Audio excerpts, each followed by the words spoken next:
14 ലേഖനമാണ്. Hallelujah. എന്നാൽ ഈ 14 ലേഖനത്തിനകത്തും ഇവിടെ ഈ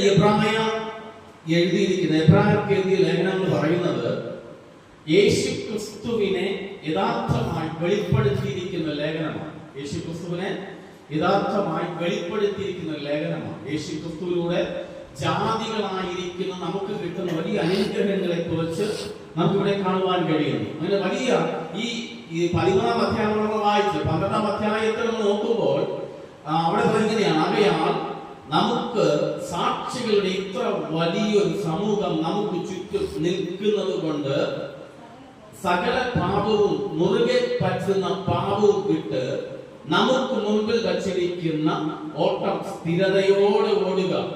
വിശ്വാസത്തിന്റെ നായകനും പൂർത്തി വരുത്തുന്നവനുമായ യേശുവിനെ നോക്കുക. കണ്ടോ?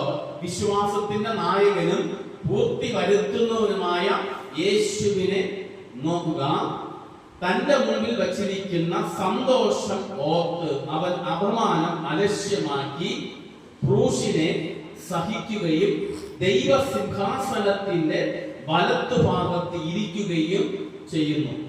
നിങ്ങളുടെ ഉള്ളിൽ, ആ ഭാഗത്ത് ശ്രദ്ധിക്കുക, നിങ്ങളുടെ ഉള്ളിൽ ക്ഷീണിച്ചും മടുത്തു പോകാതിരിപ്പാൻ പാപികളായി തനിക്കു നേരിട്ട ഇങ്ങനെയുള്ള വിരോധം സഹിച്ചവരെ ധ്യാനിച്ചു കൊള്ളുക. കണ്ടോ? ആരെയാണ് ധ്യാനിക്കേണ്ടത്? യേശുവിനെ ധ്യാനിക്കുക എന്ന് വെച്ചാൽ നമുക്ക് മുൻപേ യേശു കടന്നുപോയ പാതകളെ കുറിച്ച് നമ്മൾ എന്ത് ചെയ്യണം? ആരാഞ്ഞ് മനസ്സിലാക്കണം. നമുക്ക് മുൻപേ യേശു കടന്നുപോയ പാതയെ കുറിച്ച് എന്ത് ചെയ്യണം? ആരാഞ്ഞ് മനസ്സിലാക്കണം. രണ്ടാമത് പറയുന്നത് എന്താണ്? അവനെ ധ്യാനിച്ചു കൊള്ളുക. യേശു എങ്ങനെയാ കടന്നുപോയത്? യേശു കടന്നുപോയപ്പോൾ അതിനെന്ത് ചെയ്തു? പിടിച്ചടക്കി, വിജയിച്ചു. ആ വിജയിച്ച യേശുവിനെ ധ്യാനിച്ചു കൊള്ളുക. അപ്പോൾ യേശുവിനെ ധ്യാനിച്ചു കൊള്ളുമ്പോൾ തന്നെ അവിടെ സംഭവിക്കുന്നത് എന്താണ്? ആ വിജയം നമ്മുടെ മേൽ വെളിപ്പെടും. ആരെ ധ്യാനിക്കണം? വിജയിച്ച ദൈവ കുഞ്ഞാടായ യേശുവിനെ നോക്കണം. ഹല്ലേലൂയ. യേശുവിനെ നോക്കി യേശു അനുഭവിച്ച കഷ്ടം നമ്മൾ എന്ത് ചെയ്യണം? അത് നമ്മൾ ഏറ്റെടുക്കാൻ തയ്യാറാകണം. പലർക്കും സുവിശേഷം ഇഷ്ടമാണ്, പലർക്കും ആരാധനയൊക്കെ ഇഷ്ടമാണ്. പക്ഷേ പലർക്കും യേശു സഹിച്ച വേദന സഹിപ്പാൻ അല്പം ബുദ്ധിമുട്ടാണ്. യേശു സഹിച്ച വേദന നമുക്ക് സഹിപ്പാൻ തക്കവണ്ണം കഴിയണമെങ്കിൽ ആരെ ധ്യാനിക്കണം? യേശുവിനെ ധ്യാനിക്കണം. ഹല്ലേലൂയ. ആരെ ധ്യാനിക്കേണ്ടത്? യേശുവിനെ ധ്യാനിക്കണം. എപ്പോഴും യേശുവിനെ സ്തുതിച്ചു കൊണ്ടിരിക്കണം. അതുകൊണ്ടാണ് വിശുദ്ധ ബൈബിളിൽ പറയുന്നത്, ഇടവിടാതെ സ്തുതിപ്പീൻ, ഇടവിടാതെ സ്തോത്രം ചെയ്യുവീൻ, എല്ലാ സമയത്തും എപ്പോഴും ഇടവിടാതെ കർത്താവിൽ സന്തോഷിപ്പീൻ. ഇങ്ങനെ വിശുദ്ധ ബൈബിളിൽ വിശുദ്ധ പൗലോസ് പല ഇടങ്ങളിലും ഇങ്ങനെ എഴുതി വച്ചിരിക്കുമ്പോൾ, പ്രിയരെ, ഇത് വെറുതെ എഴുതി വച്ചിരിക്കുന്നതല്ല. വെറുതെ എന്തിനോ വേണ്ടി വചനം കുത്തി കുറച്ചു വച്ചിരിക്കുന്നതല്ല. ഈ ബൈബിളിലെ വചനം ഓരോന്നും നമ്മുടെ ജീവിതത്തിൽ ജീവനായി വെളിപ്പെടും. അതിനെ ധ്യാനിക്കുന്നവൻ, അതിനെ പിൻപറ്റുന്നവൻ, അതിന് ബഹുമാനം കൊടുക്കുന്നവൻ, അതിനെ സ്വന്തം രക്ഷിതാവായി സ്വീകരിച്ച് തന്റെ ഹൃദയത്തിൽ സംഭരിച്ചു വെക്കുന്നവന്റെ ജീവിതം എന്ന് പറയുന്നത് ഏറ്റവും വലിയ ആനന്ദമായി മാറും. എന്ന് വെച്ചാൽ എത്ര വലിയ പ്രശ്നങ്ങൾ നേരിട്ടാലും, എത്ര വലിയ പ്രതികൂലങ്ങൾ തന്നെ നേരിട്ടാലും ചലിക്കാൻ കഴിയാതെ വണ്ണം പെരുവെള്ളം പോലെ, നീ പെരുവെള്ളത്തിലെ ഇരച്ചൽ പോലെ നിനക്കെതിരായി വെളിപ്പെടാം. നിന്നെ ആ വെള്ളം മുക്കിക്കളയുമെന്ന് അതിന്റെ അടിയറ്റത്തോളം നിന്നെ കൊണ്ടെത്തിക്കും. പക്ഷേ വിശ്വസിക്കുന്നവൻ, ദൈവത്തിൽ ഉറച്ചു നിൽക്കുന്നവൻ ഒരു കാര്യം അറിയാം: ഞാൻ നിൽക്കുന്നത് എന്റെ കഴിവിലല്ല. പൗലോസ് പറയുന്നു, ഞാനാകുന്നത് ദൈവകൃപയാലാകുന്നു. ഈ ആയുസ്സിൽ, ഈ ജീവിതത്തിൽ, ഈ ആയുസ്സിൽ ഞാൻ ഒരു സത്യം അറിഞ്ഞു. ആ സത്യത്തിലാണ് ഞാൻ ഉറച്ചു നിൽക്കുന്നത്. ആ സത്യം എന്നെ രക്ഷിക്കുന്ന സത്യമാണ്. ഹല്ലേലൂയ. മനസ്സിലാക്കാൻ കഴിയതേ. ഇവിടെ സ്തോത്രം പൗലോസ് അപ്പോസ്തലൻ ഈ എബ്രായർ 13-ാം അധ്യായം 20-21 വാക്യം പഠിക്കുമ്പോൾ നിത്യ നിയമത്തിന്റെ രക്തത്താൽ ആടുകളുടെ വലിയ ഇടയനായ നമ്മുടെ കർത്താവായ യേശു മരിച്ചവരുടെ ഇടയിൽ നിന്നും മടക്കി വരുത്തിയ ദൈവം. എവിടെ നിന്നാണ് മടക്കി വരുത്തിയത്? മരിച്ചവരുടെ ഇടയിൽ നിന്ന് മടക്കി വരുത്തി. ഹല്ലേലൂയ. നിങ്ങൾ ശ്രദ്ധിച്ചു നോക്കിയേ, നിങ്ങളുടെ ജീവിതത്തിൽ നിങ്ങൾ ഇവിടെ ഇരിക്കുന്ന പലരും 60 കഴിഞ്ഞവരുണ്ട്, എന്നാൽ 40 കഴിഞ്ഞവരുണ്ട്.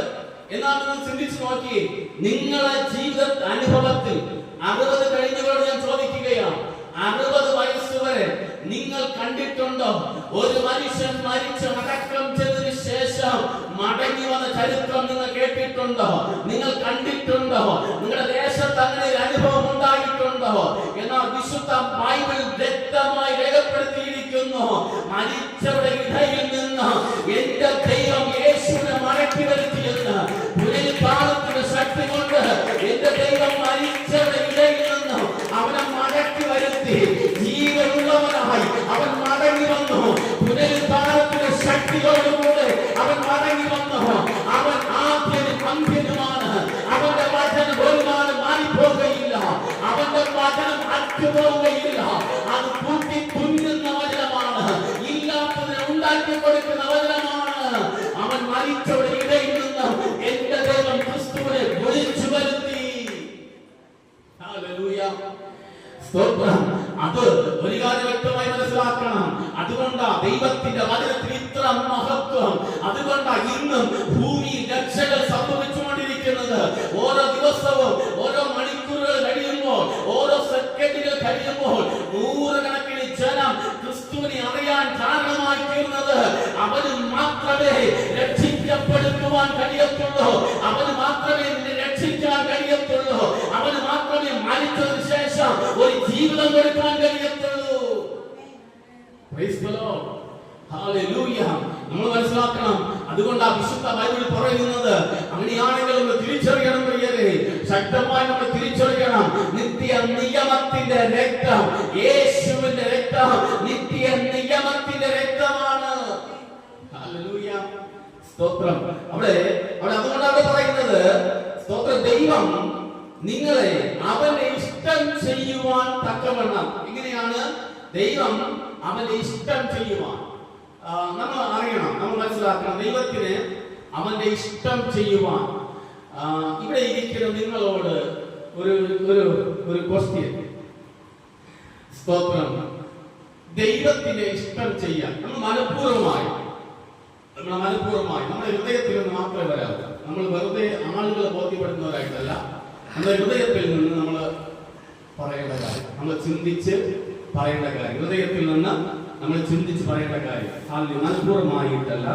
എന്നാൽ നമ്മുടെ ഉള്ളിൽ നമുക്കൊരു തീ ഉണ്ടെങ്കിൽ, ഒരു തീയുടെ അനുഭവം ഉള്ളിൽ ഉണ്ടെങ്കിൽ, എവിടെ കത്താവ് നടക്കുന്ന ഏത് തീ അകത്തുണ്ടെങ്കിൽ കത്താവ് നടക്കുന്ന വിറകിനകത്ത് കത്തിക്കാൻ കഴിയും, അല്ലേ? ഇതുപോലെ സ്തോത്രം, ഇവിടെ ദൈവം നിങ്ങളെ അവന്റെ ഇഷ്ടം ചെയ്യുവാൻ തക്ക വിധം എല്ലാ നന്മയിലും ഉണ്ടോ? ദൈവം അവന്റെ ഇഷ്ടം ചെയ്യുവാൻ തക്കവണ്ണം. അപ്പോൾ നമ്മൾ എന്താണ്? ദൈവം അവന്റെ ഇഷ്ടം ചെയ്യുവാൻ തക്കവണ്ണം നന്മയ്ക്കായി നാം വിളിച്ചിരിക്കുന്നു. അതുകൊണ്ട് വിശുദ്ധ ബൈബിൾ പറയുന്നത്, അവൻ നമ്മെ നന്മ ചെയ്യുവാൻ, അവൻ നമ്മെ എന്തിനാണ് വിളിച്ചിരിക്കുന്നത്? സൽപ്രവൃത്തിക്കായിട്ടല്ലോ അവൻ നമ്മെ വിളിച്ചിരിക്കുന്നത്. നമ്മെ ദൈവം വിളിച്ചെന്തിനാണ്? സൽപ്രവൃത്തികൾ ചെയ്യുവാൻ. സൽപ്രവൃത്തികൾ എന്നാൽ എന്താണ്? സൽപ്രവൃത്തികൾ എന്നാൽ എന്താണ്? സൽപ്രവൃത്തികൾ ചെയ്യുവാൻ. സൽപ്രവൃത്തികൾ ചെയ്യുവാൻ. ഈ സൽപ്രവൃത്തി എന്ന് പറയുന്നത് നമുക്ക് ഒന്നിൽ നിന്ന് മാറി നിൽക്കാൻ കഴിയില്ല. നമുക്ക് ഒന്നിൽ നിന്ന് മാറി നിൽക്കാൻ കഴിയില്ല. ഒരു ദൈവ പൈതൽ തിരിച്ചറിയണം, സൽപ്രവൃത്തി എന്ന് പറയുമ്പോൾ ഒന്നിൽ നിന്ന് മാറി നിൽക്കാൻ കഴിയില്ല. സൽപ്രവൃത്തി എന്ന് പറയുന്നത് എന്ന് വെച്ചാൽ 4 ഭാഗമായി അതിനെ പഠിക്കണം. സൽപ്രവൃത്തിക്ക് 4 ഭാഗമുണ്ട്. ഒന്ന്, സഭയിലെ എല്ലാ കാര്യത്തിനകത്തും നമ്മൾ സൽപ്രവൃത്തി ചെയ്യണം. സഭയ്ക്കകത്ത് സൽപ്രവൃത്തികൾ ചെയ്യണം. എല്ലാ കാര്യത്തിനകത്തും സഭയ്ക്കകത്ത് എന്ത് ചെയ്യണം? സൽപ്രവൃത്തികൾ. എല്ലാ കാര്യത്തിനകത്ത് സൽപ്രവൃത്തികൾ സഭയ്ക്കകത്ത് ചെയ്യണം. ഒന്ന്. 2, കൂട്ട സഹോദരന്മാർക്ക് സൽപ്രവൃത്തി ചെയ്യണം. കൂട്ട സഹോദരങ്ങൾ ആരാണ്? കൂട്ട സഹോദരങ്ങൾ എന്ന് പറഞ്ഞാൽ നിന്റെ സഭയ്ക്കകത്തുള്ള സഹോദരന്മാർക്ക് എല്ലാ നന്മകളും ചെയ്യണം. എന്ന് വെച്ചാൽ ഈ നമ്മളാൽ കഴിയുന്ന എന്ത് സഹായത്തിനും നമ്മൾ സൽപ്രവൃത്തി ചെയ്യണം. നമ്മളെ കൂട്ട സഹോദരങ്ങൾക്ക് സൽപ്രവൃത്തി ചെയ്യണം. ഞാൻ ദുബായിലായ സമയത്ത് സ്തോത്രം, നമുക്ക് ഏത് ആവശ്യം വന്നാൽ കൂട്ട സഹോദരന്മാർക്ക്, എന്ന് വെച്ചാൽ നമ്മുടെ ചർച്ചിലെ വിശ്വാസികൾ ഏത് ആവശ്യത്തിനും ചർച്ചിലെ വിശ്വാസികൾ വരും. ഹല്ലേലൂയ. സ്തോത്രം. നമുക്കറിയാം ദുബായി സംബന്ധിച്ച്, ഗൾഫ് രാജ്യങ്ങളെ സംബന്ധിച്ച് നമുക്ക് അവിടെ ആശ്രയിക്കാൻ നമുക്ക് ആരുമില്ല. അവിടെ ആശ്രയം എന്ന് പറഞ്ഞാൽ നമ്മുടെ കുടുംബങ്ങളുടെ നാട്ടിൽ, നമ്മുടെ ബന്ധുമിത്രാദികളുടെ നാട്ടിൽ നമുക്ക് ആവശ്യം വന്നാൽ വരാൻ ആരും ഇല്ല. അപ്പോൾ നമുക്ക് അവിടെ ഏറ്റവും വലിയ തുണ എന്ന് പറയുന്നത്, ദൈവം കഴിഞ്ഞാൽ ഏറ്റവും വലിയ തുണ എന്ന് പറയുന്ന ആരാണ്? നമ്മുടെ കൂട്ടുവിശ്വാസികൾ, നമ്മളെ കൂടി ആരാധിക്കുന്ന സഹോദരങ്ങൾ. അപ്പോൾ നമുക്ക് ആവശ്യം വന്നാൽ, ഒരു ഹോസ്പിറ്റൽ ആവശ്യം വന്നാൽ, നിങ്ങൾ മനസ്സിലാവും, രാത്രി 12 മണിക്ക് 1 മണിക്കൊക്കെ ഈ സഹോദരന്മാര് ഈ കുടുംബമായി താമസിക്കുന്ന സഹോദരന്മാരെ വിളിക്കും. രാത്രിയിൽ സുഖമില്ലാതാവുമ്പോൾ, ഹോസ്പിറ്റലിൽ കൊണ്ടുപോകാൻ ആരുമില്ലാതെ വരുമ്പോൾ രാത്രി വിളിക്കും. വിളിച്ച ആ സമയം ഏത് രാത്രിയായാലും ഫോൺ എടുക്കും. അവർക്കറിയാം എന്തോ ഒരു ആവശ്യമുണ്ട്, എന്തോ ഒരു ആവശ്യമുള്ളത് കൊണ്ട് ഫോൺ എടുക്കും. അവർ ഫോൺ എടുത്തിട്ട് എത്ര രാത്രിയായാലും വാഹനം കൊണ്ട് വന്ന് അവർ എന്ത് ചെയ്യും? അവർ ഹോസ്പിറ്റലിൽ കൊണ്ടുപോകാൻ എന്റെ കാര്യങ്ങൾ ക്രമീകരിക്കാനിടയായിരിക്കും. തീർന്നില്ല, ഏത് സമയത്ത് എന്ത് കാര്യത്തിൽ വിളിച്ചാലും അവർ മുൻപന്തിയിൽ നിൽക്കും. അതാണ് നമ്മുടെ കൂട്ടു സഹോദരങ്ങൾക്ക് നന്മ ചെയ്യുക എന്നുള്ളത്. ഹല്ലേലൂയ. അപ്പൊ സൽപ്രവൃത്തിക്കായി ദൈവം നമ്മെ വിളിച്ചിരിക്കുമ്പോൾ നമ്മൾ എന്താ ചെയ്യേണ്ടത്? നന്മ ചെയ്യുന്നവരായി തീരണം. ഒന്ന് സഭയ്ക്കകത്ത് നമ്മൾ നന്മ ചെയ്യണം. കൂട്ടുവിശ്വാസികൾക്ക് നമ്മൾ നന്മ ചെയ്യണം. കൂട്ടുവിശ്വാസികൾക്ക് നമ്മൾ എന്ത് ചെയ്യണം? നന്മ പ്രവർത്തിക്കുന്നവരായി മാറണം. നന്മ പ്രവർത്തിക്കുന്നവരായിട്ട് നമ്മളെ കൂട്ടുവിശ്വാസിക്ക് നമ്മൾ നന്മ പ്രവർത്തിക്കുന്നില്ലെങ്കിൽ നമ്മൾ ആർക്കും നന്മ ചെയ്യാൻ കഴിയില്ല, അല്ലേ? നമ്മുടെ കൂട്ടുവിശ്വാസികൾക്ക് നമുക്ക് നല്ല നന്മ ചെയ്യാൻ കഴിഞ്ഞില്ലെങ്കിൽ ആർക്കും നന്മ ചെയ്യാൻ കഴിയില്ല. 2, നമ്മൾ മനസ്സിലാക്കേണ്ട ഏറ്റവും വലിയ കാര്യമാണ്, നിന്റെ ഭവനത്തിനകത്ത്, നിന്റെ കുടുംബത്തിനകത്ത് എന്ത് ചെയ്യണം? സൽപ്രവൃത്തി ചെയ്യണം. 3ാമത്തെ കാര്യം എന്താണ്? നിന്റെ കുടുംബത്തിനകത്ത് സൽപ്രവൃത്തി ചെയ്യണം. 3 കാര്യങ്ങളായില്ലേ? 3ാമത് എന്താണ്? നിന്റെ കുടുംബത്തിനകത്ത് സൽപ്രവൃത്തി ചെയ്യണം. 4ാമത് നിന്റെ ദേശത്ത് നീ സൽപ്രവൃത്തി ചെയ്യണം. ഹല്ലേലൂയ. എന്ന് വെച്ചാൽ ഈ ഏത് വേല എടുത്താൽ സൽപ്രവൃത്തി ചെയ്യുന്നവരായി മാറണം. അത് ആരാ ആഗ്രഹിക്കുന്നത്? സൽപ്രവൃത്തി ചെയ്യാൻ ആഗ്രഹിക്കുന്ന ആരാ? നീ സൽപ്രവൃത്തി ചെയ്യണം. നീ നല്ല പ്രവൃത്തി ചെയ്യണം. നീ നല്ല വ്യക്തിത്വത്തിന് ഉടമയായി തീരണം. എന്നാൽ മാത്രമേ ദൈവത്തിന്റെ നാമം നിന്നിലൂടെ ഉയരത്തുള്ളൂ, അല്ലെ? ദൈവനാമം നമ്മളിലൂടെ ഉയരണമെങ്കിൽ നമ്മൾ ആരായി മാറണം? സൽപ്രവൃത്തികൾ ചെയ്യുന്നവരായി. ഹല്ലേലൂയ. സൽപ്രവൃത്തികൾ ചെയ്യണം. സൽപ്രവൃത്തികൾ ചെയ്യുന്നവർക്ക് മാത്രമേ സ്തോത്രം ഈ കീർത്തി പട്ടം നേടാൻ കഴിയത്തുള്ളൂ. സൽപ്രവൃത്തികൾ ചെയ്യുന്നവർ. ഹല്ലേലൂയ.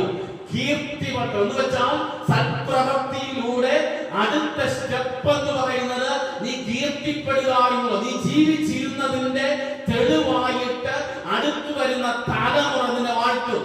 ഹല്ലേലൂയ. അതാ വിശുദ്ധ ബൈബിൾ പറയുന്നത്. വിശുദ്ധ ബൈബിളിൽ അപ്പോസ്തലന്മാരെ, പ്രവാചകന്മാരെ നമ്മൾ എടുക്കുമ്പോൾ അവർ ജീവിച്ചിരുന്നതിന്റെ തെളിവാണ് ബൈബിൾ എഴുതപ്പെട്ടിരിക്കുന്നത്. അങ്ങനെയായി അവർ ഇന്നെന്താ എന്തായി മാറി? കീർത്തിപ്പെട്ടവരായി മാറി. ഇതുപോലെ നീ സൽപ്രവൃത്തികൾ ചെയ്തു വരുമ്പോൾ നീ കീർത്തിപ്പെട്ടവരായി മാറണം. കീർത്തിപ്പെടുന്നവരായി എന്ന് വെച്ചാൽ അടുത്തു വരുന്ന തലമുറയുടെ മുൻപിൽ നീ ഒരു അത്ഭുതമായി മാറണം. ഒരു അത്ഭുതമായി മാറണം. നിന്റെ പേരിൽ ഒരു സിലബസ് ഉയരുവാനിടയായി തീരണം പ്രിയരെ. ഹല്ലേലൂയ. ഒരു സിലബസ് ഉയരുവാനിടയായി തീരണം. ഹല്ലേലൂയ. ഈ സ്തോത്രം നമ്മള് ആ ഒരു സൽകീർത്തി വെളിപ്പെടുത്തണമെങ്കിൽ, ആ സൽപ്രവൃത്തിയിലൂടെ സൽകീർത്തിയിലോട്ട് പോകണമെങ്കിൽ നമ്മൾ ക്രിസ്തുവിന് വേണ്ടി കഷ്ടം സഹിച്ച് മതിയാവും. ക്രിസ്തുവിന് വേണ്ടി എന്ത് ചെയ്യണം? കഷ്ടം സഹിക്കണം. ഹല്ലേലൂയ. ഈ ഒരു മനുഷ്യൻ, ഒരു പാട്ടുകാരൻ, ഭക്തവത്സരൻ എന്നൊരു പാട്ടുകാരൻ, ഭക്തവത്സരൻ എന്നൊരു പാട്ടുകാരനാണ്. ഇയാൾ ഇപ്പോൾ ഇയാൾക്ക് മരിച്ചുപോയി, കഥാംശം ചേർക്കപ്പെട്ടു. ആ മനുഷ്യന്റെ കല്യാണം കഴിഞ്ഞ അന്ന് രാത്രിയിൽ താൻ ഒരു പാട്ട് പാടി, താൻ ഒരു പാട്ട് എഴുതി. തന്റെ കല്യാണത്തിന്റെ അന്ന് രാത്രിയിൽ താൻ ഒരു പാട്ട് എഴുതി അന്ന് പാടുവാനിടയായി തീർന്നു. ആ കല്യാണത്തിന് തനിക്ക് ആ പാട്ട് പാടുന്ന ആഗ്രഹത്തോടു കൂടെ താൻ ഒരു പുതിയ പാട്ട് എഴുതി. ആ പാട്ട് പാടി എഴുതുവാൻ, അത് പാടുവാനിടയായി തീർന്നു.